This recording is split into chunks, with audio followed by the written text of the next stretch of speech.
ঝগড়া নিয়ে যে গল্পটা সেটা হচ্ছে, এক স্বামী ওয়াজ শুনে বাড়িতে গেছে রাত 11টায়। তো বাড়ির কাছাকাছি যেতে না যেতে স্ত্রীর আবার স্বভাব হচ্ছে রাতের খাবারটা স্বামীর সাথে একসাথে খায়, আলাদা খায় না।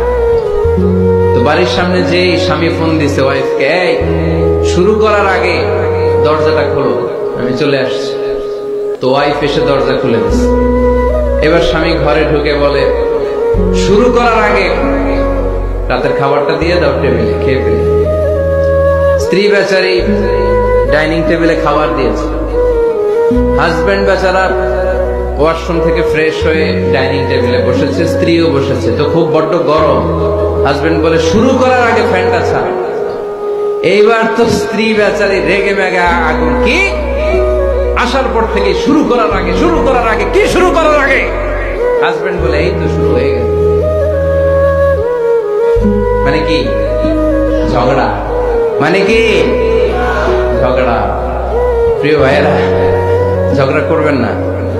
স্বামী রেগে গেলে স্ত্রী চুপ থাকবে, স্ত্রী রেগে গেলে স্বামী চুপ থাকবে।